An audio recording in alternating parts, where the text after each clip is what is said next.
3ஆம் அத்தியாயத்தில் 25ஆம் ஸ்லோகத்தை பார்த்தோம். ரொம்ப முக்கியமான ஸ்லோகம் பிரச்சாரம் செய்கிறவங்களுக்கு பார்த்தோம் இல்லையா? ஞாபகம் இருக்கா?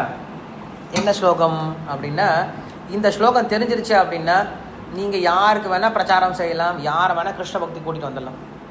இந்த ஒரு ஸ்லோகம்தான் நம்மை போன்ற வீழ்ச்சி அடைஞ்ச ஜீவாத்மாக்களை பகவானோட கனெக்ட் பண்ணுற ஸ்லோகம். என்ன சொன்னார் கிருஷ்ணர்? சக்தா கர்மண்ய வித்வாம்சோ யதா குர்வந்தி பாரத குர்யாத் வித்வாம்ஸ் ததா சக்தஸ் சிகிர்ஷிர் லோக சங்கிரகம். கிருஷ்ணர் நமக்கு எல்லாத்துக்கும் ஒரு அட்வைஸ் கொடுத்தார். என்ன அட்வைஸ் கொடுத்தார் அப்படின்னா, just as the ignorant people work with attachment, O Bharata, the wise desires to teach the people should perform work without desire for results அப்படின்னு சொன்னார். ஒருவன் கடமை எப்படி செய்யணும் அப்படிங்கிற விஷயத்தை பேசும் பொழுது கிருஷ்ணர் சொன்னார், எப்படி வெளியில் இருக்கக்கூடிய கர்மிகள் பற்றுதலோட தன்னுடைய கடமையை செய்கிறானோ அதே போல பற்றில்லாத பக்தனும் தன்னுடைய கடமையை ரொம்ப சரியா செய்யணும் அப்படின்னு சொல்லி சொன்னார். போன வாரம் பேசணும், ஞாபகம் இருக்காது? ஏன்னா நம்ம என்ன பண்ணுறோம், பக்திக்கு வந்ததுக்கப்புறம் ரொம்ப ஸ்லோ ஆகி போயிடும். எதுக்கு தினமும் 6 மணி நேரம் ஓடணும், 4 மணி நேரம் சேவை பண்ணால் போதும், என்ன இருக்குது, அப்படியே சிம்பிளாக நடத்தலாம் அப்படின்னு நினச்சிட்டு இருக்கோம். பட் இங்கே சொல்கிறாரு, அந்த மாதிரி பண்ணாதன்னு சொல்கிறார். வெளியில் இருக்கவன் என்ன பண்ணுறான், ரொம்ப கஷ்டப்பட்டு உழைக்கிறான், அவன் அறியாமல் தான் இருக்கான். அங்கே தான் கிருஷ்ணர் சொல்கிறாரு, சக்தஹா. சக்தஹன்னா யார்? சக்தஹன்னா பற்றுடையவன் இல்லையா? கர்மணி அவித்வாம்சா. அவித்வாம்சனா புத்தி இல்லாதவன்.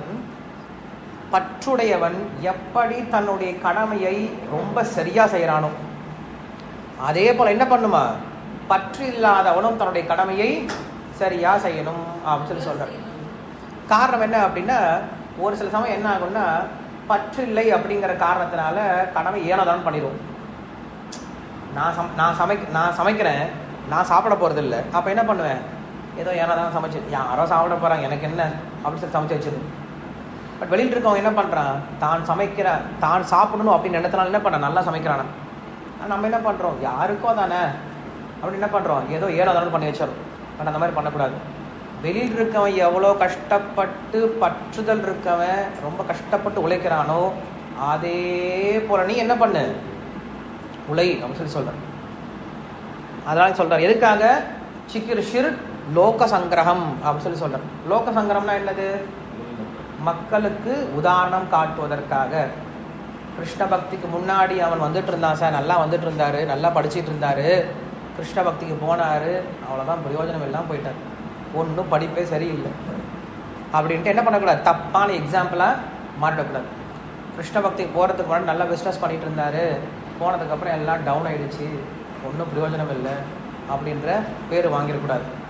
கிருஷ்ண பக்திக்கு முன்னாடி நல்ல ஆளுங்களாக நல்ல பசங்களாக இருந்தாங்க, இப்போ எல்லாம் கெட்டு போயிட்டாங்க, சொல்கிற பேச்சு கேட்கறது கிடையாது அப்படின்ற பேர் வாங்கிடக்கூடாது. ஸோ அதனால் கிருஷ்ண பக்திக்கு முன்னாடி நாம் எப்படி நம்முடைய கடமையை செஞ்சுட்டு இருந்தோமோ அதே போல் இப்பயும் பண்ணணுமா ஜெகதீஷ் பிரபு? இப்பயும் அதே போல் பண்ணணுமா? ஆனால் எதற்காக பண்ணணும்? மக்களுக்கு உதாரணம் காட்டுவது. எல்லாத்துக்கும் கிருஷ்ணருக்காகன்னு சொல்லாதீங்க. ஏதாவது டேரெக்டாக சொல்லியிருக்காங்க, லோக சங்கிரகம் அப்படின்னு சொல்லி சொல்கிறேன். ஏன்னா மக்கள் உங்களை தான் வேடிக்கை பார்த்துட்டு இருக்காங்க. இவன் போனானே, நாமம் போட்டு போனானே, என்ன கதி, இவன் கதி என்ன இருக்குன்னு பார்த்துட்டு இருப்பாங்க. இவன் கதி இதுக்கு மாதிரி நல்லா இருந்துச்சுன்னா அப்படின்னா பரவாயில்லடா நம்மளும் எடுத்துக்கலாம்னு நினைப்பாங்க. இவன் கதி வீணாக போயிடுச்சு அப்படின்னா ஐயோ அவன் போய் வீணாக போயிட்டான், நான் போய் வீணாக போகணுமா அப்படின்னு சொல்லிட்டு ஓடியே போயிடுவாங்க. அதனால் அப்படி ஆகக்கூடாதுன்னு சொல்லி சொல்கிறேன். அதான் இங்கே சொல்லக்கூடிய விஷயம். சரி, அடுத்த ஸ்லோகம், இதுதான் ரொம்ப முக்கியமான ஸ்லோகம்னு சொல்லி சொன்னேன். 26ஆம் ஸ்லோகம், இதை பார்த்துடலாம். ந புத்தி பேதம் ஜனயேத் அஜ்ஞானாம் கர்ம சங்கினாம் சோஷயேத் சர்வ கர்மாணி வித்வான் யுக்த சமாச்சரன். The wise man should not disturb the intelligence of the ignorant attached to results of their work. engaging in all work with detachment, the wise man should engage them in activity. இதையும் போன வாரம் நம்ம பார்த்துருந்தோம். என்ன பார்த்தோம்? ந புத்தி பேதம் ஜனயேத். ஜனங்களுடைய புத்தி என்ன பண்ணாதீங்க, டிஸ்டர்ப் பண்ணாதீங்க, குழப்பாதீங்க. ஜனங்களுடைய புத்தியை குழப்பாதீங்க. என்னென்னு குழப்பாதீங்க? நீங்கள் பண்ணுறதெல்லாம் வேஸ்ட்டு, நீங்கள் பண்ணுறதெல்லாம் பற்றுதல், நீங்கள் பண்ணுறதெல்லாம் பாபம், எல்லாத்தையும் கைவிட்டுருங்க, எல்லாம் பிரயோஜனம் இல்லை, எல்லாம் ஜீரோ, எல்லாம் பூஜ்ஜியம் அப்படின்னு சொல்லிட்டு என்ன பண்ணாதீங்க, அவங்கள குழப்பாதீங்க. ஏன்னா அவங்க எப்படிப்பட்டவங்களா இருக்காங்க? அக்ஞானம். அவங்க அக்ஞானத்தில் இருக்காங்க இல்லையா, முட்டாள், அறியாமையில் இருக்காங்க. ஸோ அறியாமையில் இருக்கவங்ககிட்ட நீங்கள் போய் சொன்னீங்க அப்படின்னா அவங்களுக்கு இன்னும் என்னதான் வரும்? கோவம் தான் வரும். அக்ஞானம் ப்ளஸ் கர்ம சங்கினம். அவங்களுக்கு எதில் தான் பற்றுதல் இருக்குது? வேலை செய்கிறது தான் பற்றுதல் இருக்குது. அவங்களுக்கு சம்பாதிக்கணும் அப்படிங்கிற விஷயத்துல தான் பற்றுதல் இருக்குது. பிஸ்னஸ் செய்யணும் அப்படிங்கிற விஷயத்துல தான் பற்றுதல் இருக்குது. அப்படி பண்ணணும். நீங்கள் என்ன பண்ணக்கூடாது? போயிட்டு இதெல்லாம் வேஸ்ட்டு, இதெல்லாம் விற்று, இதெல்லாம் தேவையில்லை அப்படி என்ன பண்ணக்கூடாது? அவனை போயிட்டு குழப்பாதீங்க. குழப்பிடுங்க என்ன பண்ணுவாங்க? அதை விட்டுட்டு ஓடியே போயிடுவான். அக்ஞானம் கர்ம சங்கினம். அப்போ என்ன பண்ணணும் சார்? அவனை ஜோஷையே உற்சாகப்படுத்துங்க. நல்லா பண்ணு, நல்லா பண்ணு, கடை 2 கடையா 3 கடை தர, 10 கடை தர. ஜோஷையே சர்வ கர்மாணி, எல்லா கர்மத்தையும் செய்ய சொல்லு. எப்படி செய்ய சொல்லணும்? வித்வான். வித்வான்னா யாரு? புத்தி உடையவன். யுக்த சமாச்சாரன் அப்படின்னு சொல்றான். புத்தி உடையவன் என்ன பண்றான்? அதை சேர்த்து செய்ய சொல்றான். எதோட சேர்த்து செய்ய சொல்றான்? புத்தியோட சேர்த்து செய்ய சொல்றான். சமாச்சாரன் அப்படின்னா நல்லா செய்யணும். இதுவரை கடமை பண்ணிட்டு இருந்த, ஏனோதான் பண்ணிட்டு இருந்த, உன் இஷ்டத்துக்கு பண்ணிட்டு இருந்த, இப்பயும் பண்ணு. ஆனால் இப்போ யாரோட பண்ணு? கிருஷ்ணரோட சேர்ந்து செய், புத்தியோட சேர்ந்து செய் அப்படின்னு சொல்லி கொடுக்கணும். அப்போ நம்ம யாருக்காவது பிரச்சாரம் பண்ண ஆரம்பிக்கிறோம் அப்படின்னா அவனுடைய பல்ஸை பார்க்கணும். அவனுக்கு எதில் இன்ட்ரெஸ்ட் இருக்குன்னு பார்க்கணும். அவனுக்கு பற்றின் மேல் இன்ட்ரெஸ்ட் இருக்கா, இன்னும் பற்றுதல் அடைவதற்கு இன்ட்ரெஸ்ட் இருக்கான்னு பார்க்கணும். அவனுக்கு இன்னும் சம்பாதிக்கணும், இன்னும் ஃபேமிலியை மெயின்டைன் பண்ணணும், இன்னும் இதை பண்ணணும், அதை பண்ணணும் ஆசை இருந்துச்சு அப்படின்னா அவனை என்ன பண்ணக்கூடாது? உடனே கட் பண்ணக்கூடாது. அவனை பியூரிஃபை பண்ணணும். அவனை கட் பண்ண என்ன ஆகிடுவான்? மொத்தத்துக்கு நமக்கிட்ட இருந்து கட்டை போயிடுவான். ஸோ அப்போ அவனை என்ன பண்ண வேண்டியதாக இருக்குது? அவனை தூய்மைப்படுத்த வேண்டியதாக இருக்குது. அவனை எப்படி தூய்மைப்படுத்துறது? செயல்பாடுகள் தான் தூய்மைப்படுது. அவனை கொஞ்சம் கொஞ்சமாக என்ன பண்ணணும்? கிருஷ்ண பக்தி செயல்பாடுகளில் எப்படியாவது அவனை இன்வால்வ் பண்ண முயற்சி பண்ணணும். இப்போ முதல்ல போய் ஒருத்தரை பார்க்குறோம், ஒரு பிஸ்னஸ் மேலே பார்க்குறோம், நல்லா பிஸ்னஸ் பண்ணிகிட்டு இருக்காரு. அவர்கிட்ட நம்ம எப்படி கிருஷ்ண பக்தி எடுத்து சொல்கிறது? அவர் நல்லா பண்ணிகிட்டு இருக்காரு. நீங்கள் போய் அவர்கிட்ட போயிட்டு துக்காலயம் அசாஸ்வதம், இந்த உலகம் பொய்யானது, இதெல்லாம் தேவையில்லை, இந்த பட்சத்தெல்லாம் விட்டுருக்கேன்னு சொன்னால் அவர் கேட்க போகிறது கிடையாது. அவர்கிட்ட என்ன தெரியும் பிரச்சாரம் பண்ணணும்? சார் இந்த மாதிரி ஒரு கோயில் கட்டிகிட்டு இருக்கோம், நிறைய செலவாகிட்டு இருக்கு, நீங்கள் உங்களால் முடிஞ்ச கான்ட்ரிபியூஷன் கொடுங்க. எப்படி நம்ம செலவு பண்ணுறோம், இந்த கான்ட்ரிபியூஷன் கொடுத்தீங்கன்னா இந்த செலவு ரொம்ப நாள் நிலச்சி இருக்கும், நிறைய பேருக்கு உதவிகரமாக இருக்கும், நீங்கள் ஹெல்ப் பண்ணுங்கள். அப்போ என்ன பண்ணலாம்? அவர்கிட்ட ஹெல்ப் கேட்கலாம். இல்லை பிரசாதத்தை கொண்டு போய் என்ன பண்ணலாம்? தாராளமாக கொடுக்கலாம். பிரசாதம் சாப்பிடுங்க சொல்லி கொடுக்கலாம். பிரசாதம் சாப்பிட்டு பார்ப்பார், நல்லா இருக்கு. போகும்போது என்ன பண்ணலாம்? கொண்டு போய் அவருக்கு பிரசாதம் கொடுத்துட்டே இருக்கலாம். நான் இந்த மந்திரத்தை சொல்கிறேன், நீங்கள் சொல்லி பாருங்களேன், நல்லா இருக்குது, ரொம்ப மைண்ட்லாம் ஃப்ரெஷ்ஷாக இருக்குது, இன்னும் நல்லா திங்க் பண்ண முடியுது அப்படின்னு அவங்க என்ன பண்ணலாம்? அவங்களுடைய போக்கிலேயே இப்போ என்ன பண்ண அவங்கள என்கரேஜ் பண்ணி தான் அவங்கள திரும்ப கொண்டு வரணும். ஒரு இடத்துல அவங்களே புரிஞ்சுப்பாங்க, ஓகே இதில் எனக்கு எதுவுமே கிடையாது அப்படின்னு புரிஞ்சுட்டதுக்கப்புறம் என்ன பண்ணலாம்? அவங்களுக்கு நம்ம விஷயங்களை சொல்லிக் கொடுக்கலாம். ஸோ தான் இங்கே சொல்லி கொடுத்தாரு, ந புத்தி பேதம் ஜனயேத் அக்ஞானாம் கர்ம சங்கினாம் ஜோஷயேத் சர்வ கர்மாணி வித்வான் யுக்த சமாச்சரன். அதனால் பக்தர்களை பக்தி விஷயத்தில் பிரபுபாதர் அதான் பண்ணார். பிரபுபாதர் வந்து என்ன பண்ணாருன்னா ஃபஸ்ட்டு வெஸ்டர்ன் டிவோட்டிஸ் எல்லாத்தையுமே ஃபுல் டைமாக சேர சொன்னார். ஏன் சேர சொன்னார் அப்படின்னா அவங்களுக்கு ஒன்றுமே இல்லாமல் இருந்தாங்க. இதுவே நல்ல பிஸ்னஸ் பண்ணவங்களை என்ன பண்ண அவர் சேர சொல்ல, நீ நல்லா பிஸ்னஸ் பண்ணு சொல்லிட்டார் இல்லையா? ஸோ அதனால் நாம் என்ன பண்ணக்கூடாது அப்படின்னா உடனே போயிட்டு புது ஆளுங்களை குழப்பி விட்டுறக்கூடாது. அவங்கள போய் உழுக்குன்னு உலுக்கி சர்வதர்மான் பரித்தேஜ எல்லாத்தையும் விட்டு வந்துட்டு அவங்கள சொல்லிக் கொடுக்குறாரு. இல்லை ஒருத்தர் உண்மையிலே பற்றின்மை இருக்குது. இப்போ இந்த 2 பசங்க இருக்காங்க, இந்த மாதிரி நிறைய பசங்க என்ன பண்ணுவாங்க, வந்து கோயிலில் எங்களுக்கு கிருஷ்ணர் தான் வேணும், வேறெல்லாம் வேணாம்னு சொல்லி வந்து சேர்ந்துருவாங்க. அவங்ககிட்ட என்ன பண்ணக்கூடாது? போயிட்டு ஏன்டா இங்கெல்லாம் இருக்கீங்க, நீங்கள் போய் வீட்டில் போய் வேலையை பாருங்கடா, போய் கல்யாணம் பண்ணிட்டு குழந்தை குட்டியை பாருங்க அப்படின்னு இவங்களாம் போய் குழப்பக்கூடாது. பற்றுதல் இருக்கவங்ககிட்ட பற்றுமை பற்றி பேசக்கூடாது, பற்றின்மை இருக்கவங்ககிட்ட பற்றுதலை பற்றி பேசக்கூடாது, 2 பேர்கிட்ட மாற்றி பேசக்கூடாது. ஸோ அப்போ என்ன பண்ணணும்? ஒரு பிரச்சாரம் பண்ணக்கூடியவர் வித்வானாக இருக்கணுமா, புரிஞ்சுக்கணுமா, அவனுக்கு என்ன தேவை, அவனை என்ன சொன்னால் அவனை வந்து கரெக்டாக கிளிக் பண்ண முடியும்னு சொல்லி தெரிஞ்சுக்கிட்டு அதுக்கு தகுந்த அப்புறம் அவனுக்கு சொல்லிக் கொடுக்கணும் அப்படின்னு சொல்கிறார். இதுதான் 26ஆம் ஸ்லோகம். ரொம்ப முக்கியமான ஸ்லோகம், பிரச்சாரம் செய்பவர்களுக்கு ரொம்ப முக்கியமான ஸ்லோகம். இது நான் போன வாரமே ஆக்சுவலாக சண்டே கிளாஸில் சொல்லிக் கொடுக்கணும்னு நினச்சிட்டு இருந்தேன், பட்டு சொல்ல முடியல. சரி, 27ஆம் ஸ்லோகம். இதுதான் 3ஆம் அத்தியாயத்தினுடைய கருவான ஸ்லோகம். இது அடிக்கடி பிரபுபாதர் உபயோகப்படுத்தக்கூடிய ஸ்லோகமும் கூட. பிரகிருதே கிரியமானானி குணை கர்மாணி சர்வசஹ அஹங்கார விமூಢாத்மா கர்த்தாஹமிதி மன்யதே. The person bewildered by pride thinks that he is the doer of actions which are being done completely by the body, senses and pranas made of Prakriti. Commentary.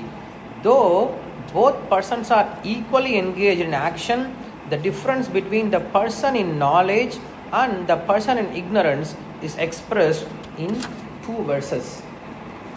The person bewildered by false ego thinks that he is the doer of activities. By the sutra of Panini, na lokabhyaya nishtaha. Okay. Used to express the agent or the subject when the word is governed by okay, idu venda. I am the doer, karta of the activities, karmani. Thus karmani is used instead of okay, idella vandu grammar. The actions are described. He thinks he is the doer of all actions, karmani, whether non-prescribed or prescribed by the Vedas, which are in fact performed by the products of gunaihi, of the Lord's maya prakritehe, in the form of body, senses and pranas impelled into actions by the Lord. Okay, இது பெரிய பர்பட். Even பலதேவ வித்யபூஷனே பெருசாக கொடுத்துருக்காரு அப்படின்னா இது ரொம்ப முக்கியமான பர்பட். இதனுடைய just மட்டும் சொல்லிடுறேன். நம்ம அடுத்த வாரம் என்ன பண்ணலாம், கிளாஸ் இருந்துச்சு அப்படின்னா அடுத்த வாரம் இதை டீட்டெயிலாக பார்க்கலாம். இது ரொம்ப முக்கியமான ஸ்லோகம் அப்படிங்கிறதால. இந்த ஸ்லோகத்தை கிருஷ்ணர் சொல்கிறதுக்கான காரணம் என்ன? அடுத்த வாரம் நம்ம அங்கே ப்ரோக்ராமில் இருப்போம். சனிக்கிழமையா? ஆமாம், அடுத்த வாரம் கிளாஸ் இருக்கு. அடுத்த வாரம் பார்த்துக்கலாம், ஏப்ரல் மாதம்.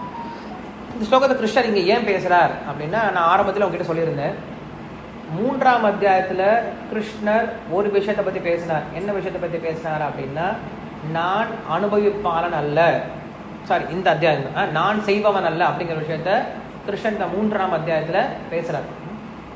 நான் கர்த்தா அல்ல, நாகம் கர்த்தா, நான் செய்பவன் அல்ல அப்படிங்கிற விஷயத்த கிருஷ்ணன் இங்கே பேசுகிறார். நான் சொன்னேன் இல்லையா, 3 விஷயங்கள் தான் நம்மளை பந்தப்படுத்துது அப்படிங்கிறது. என்னென்ன 3 விஷயங்கள்? என்னுடைய கடமை, நான் செய்பவன், நான் தான் அனுபவிப்பேன். இந்த 3 விஷயங்கள் தான் பந்தப்படுது. அப்போ என்ன பண்ண, இந்த 3 விஷயத்தை நம்ம பிரேக் பண்ணும்.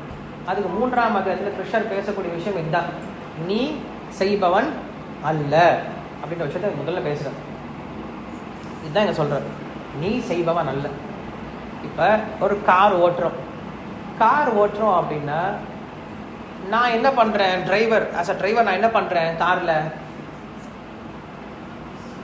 இன்ஜினை ஸ்டார்ட் பண்ணுறேன், அதுக்கப்புறம் ஸ்டியரிங்கை நகர்த்துறேன், ஆக்சலரேட்டரை ப்ரெஸ் பண்ணுறேன், பிரேக்கை ப்ரெஸ் பண்ணுறேன், அங்கே இருக்கக்கூடிய சுவிட்சஸ் எல்லாம் ஆன் பண்ணுறேன். அவ்வளோதானே பண்ணுறேன், இதுக்கு மேலே எதுவும் பண்ணுறது இல்லை. ஆனால் இதுதான் கார் நடத்துறதுக்கு முக்கியமான காரணமா? கண்டிப்பாக கிடையாது.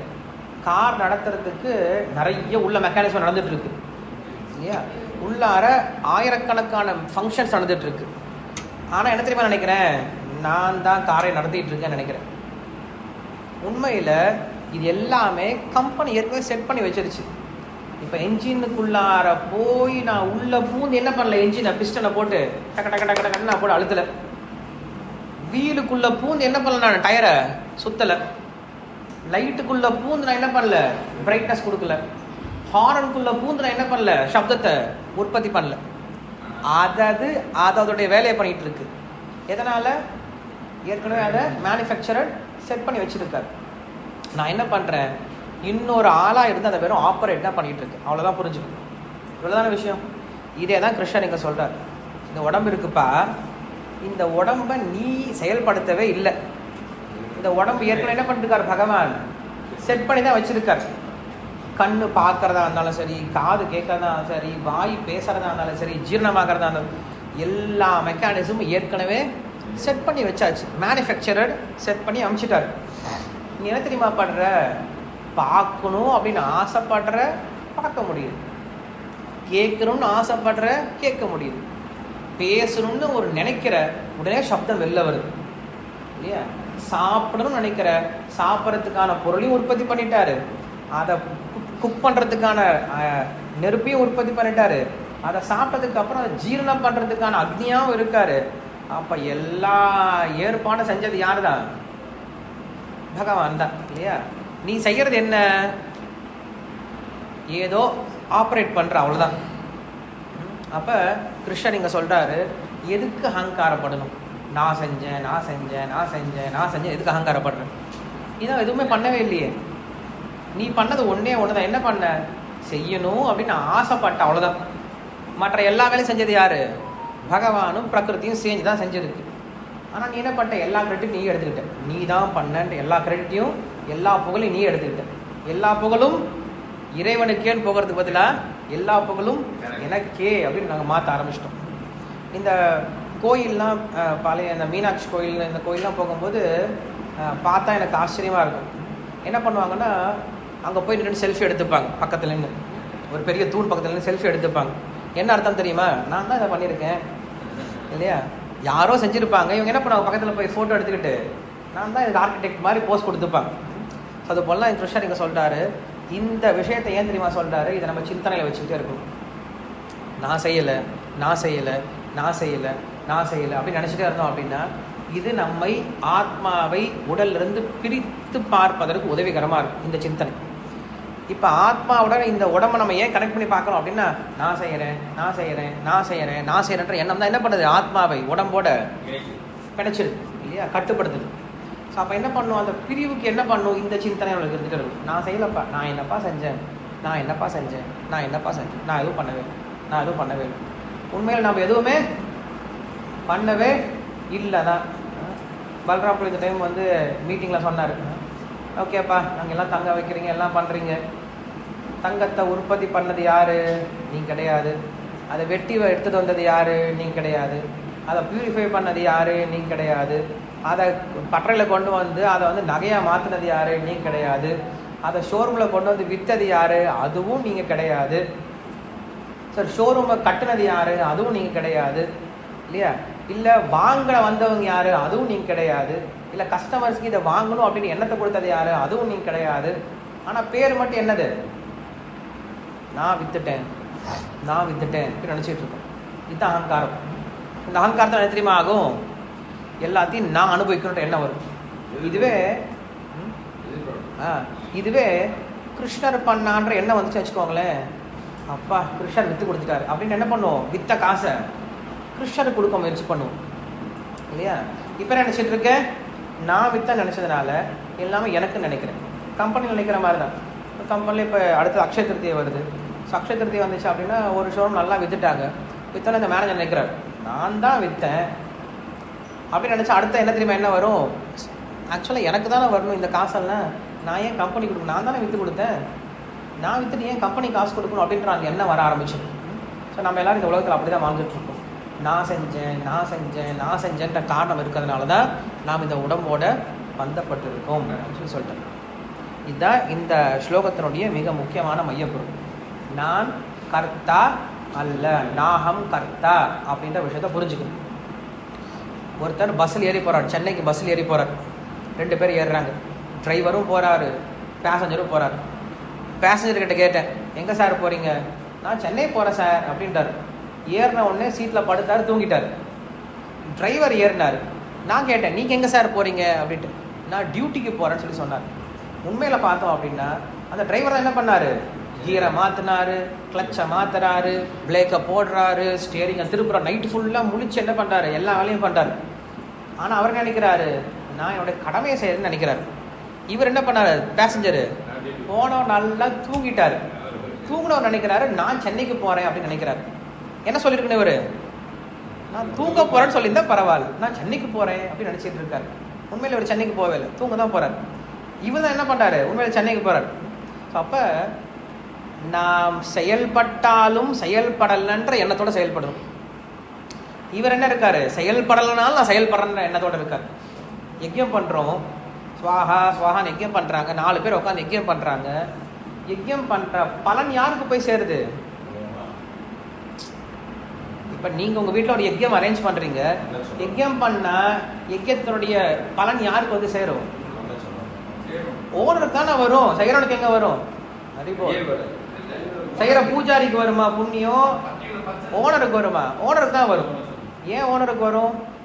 பூஜை இங்க யஜ்யம் பண்ணது யாரு? பூஜாரி தான். மந்திரம் சொன்னது யாரு? பூஜாரி தான். நெய் ஊத்துனது யாரு? பூஜாரி தான். ஆனா பலன் மட்டும் யாருக்கு போகுது? ஓனருக்கு போகுது. என்ன காரணம்? அவர் ஒன்றும் பண்ணவே இல்லையே, அவர் காசு கொடுத்துட்டு சும்மா உட்காந்துருக்காரு. பலன் ஏன் அவருக்கு போகுது? ஏன்னா நான் செய்யற இந்த யஜ்யத்தை அப்படின்னு எண்ணத்தோட பண்றாரு அவரு. இவங்க என்ன பண்றாங்க? நான் என்னுடைய கடமையை செய்யறேன் அப்படின்னு எண்ணத்தோட பண்றாங்க. அதனால இவங்களுக்கு பாப புண்ணியம் ஒட்டாது, அவங்களுக்கு தான் பாப புண்ணியம் ஒட்டும். புரியுதா? அப்ப நான் ஒரு செயலை செஞ்சோம் அப்படின்னா அவருடைய பாப புண்ணியங்கள் எப்பதான் ஓட்டும் நம்மளுக்கு? நான் செய்யறேன்ற எண்ணம் வரும் போலதான் நம்ம அதனுடைய கர்ம வினைகளை ஏத்துக்கிறோம். நான் செய்யவே இல்லை அப்படின்னு நினைச்சேன்னா கர்ம வினைகள் நம்ம ஏத்துக்க வேண்டிய அவசியமே கிடையாது. துர்வாச முனிவர் சொல்றாரு, கோபியர்கள்லாம் வந்து பெரிய விருந்து படைக்கிறாங்க, நல்லா சாப்பிட்டாரு.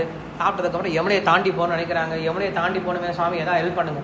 துர்வாச முனிவர் நல்ல விரதம் இருக்கார் அப்படின்னு சொல்லுங்க, உபவாசம் இருக்கான்னு சொல்லுங்க, யமுனை வழி விட்டுரும். என்ன சாமி இப்போதான் ஃபுல்லாக சாப்பிட்டீங்க, கண்ணு முன்னாடி விரதம் இருக்கான்னு வேறு சொல்கிறீங்களே, சொல்லுமா போய் சொல்லுங்க. சொன்ன உடனே வழி விட்டுடுச்சு. விட்டுன்னு அந்த பக்கம் போயிட்டாங்க. போனதுக்கப்புறம் கிருஷ்ணர் வரார், இரவு ஃபுல்லாக ராசலையை முடிக்கிறாங்க. முடிச்சதுக்கப்புறம் அவங்க சொல்கிறாங்க, மறுபடியும் இப்போ திரும்பி போகணுமே. கிருஷ்ணன் நைஷ்டிக பிரம்மச்சாரி, வழிவிடு அப்படின்னு சொல்ல, நைஷ்டிக பிரம்மச்சாரியா இப்போ தான் ராசலையில் முடிஞ்சது, போய் சொல்லுமா வழிவிடும். வழி விட்டுடுச்சு. ஸோ அப்படின்னு என்ன தெரியுமா அர்த்தம்? அவங்க செயல்பாடை செய்கிறாங்க, ஆனால் நான் செய்கிறேன் அப்படின்ற எண்ணம் இல்லாமல் செய்கிறாங்க. அதுதான் காரணம். ஸோ அதனால் நாம் இந்த புத்தியோடு செயல்பட ஆரம்பிக்கணும். இதுதான் புத்தி யோகம், இதுதான் நாகம் கர்த்தா அப்படின்ற விஷயம். இதை பற்றிய விஷயம் கிருஷ்ணர் மறுபடியும் 13ஆம் அத்தியாயத்தில் ரொம்ப விஸ்தாரமாக பேசுவார். பிரகிருதி எப்படி செயல்படுது அப்படிங்கிற விஷயத்த 13ஆம் அத்தியாயத்தில் கிருஷ்ணர் ரொம்ப விளக்கமாக பேசுவார். நம்ம இதோடு நிறுத்திக்கலாம். நீங்கள் பேசுகிற விஷயத்தில் இருக்கா கொஷின்ஸ் இருக்கா?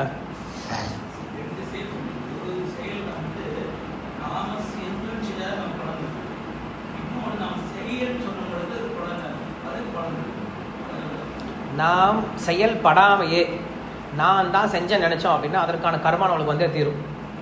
நான் செயல்பட்டாலும் நான் செய்யவில்லை அப்படின்னு எண்ணத்தோட செஞ்சோம் அப்படின்னா நம்மளுக்கு அந்த கர்மா வராது. இது 4ஆம் அத்தியாயத்தில் மறுபடியும் கிருஷ்ணர் இதை பற்றி பேசுவார். அகர்மினி கர்மண பஷ்யே, செயல்பாடில் செயலற்ற தன்மையை பார்க்கணும், செயலற்ற தன்மையில் செயல்பாடை பார்க்கணும் அப்படின்னு சொல்லுவார். நம்ம கிருஷ்ண பக்தியிலே அப்படி தானே, நான் ஒரு பெரிய சேவை பண்ணிட்டேன், சேவை பண்ணிவிட்டு உண்மையில் நான் சேவை பண்ணவே இல்லை அப்படின்னு நினச்சோம் அப்படின்னா அதனுடைய பலன் நம்மளுக்கு நிறையா இருக்கும். பக்தர்களும் பகவானும் நம்மளை ரொம்ப நல்லா பார்த்துப்பாங்க.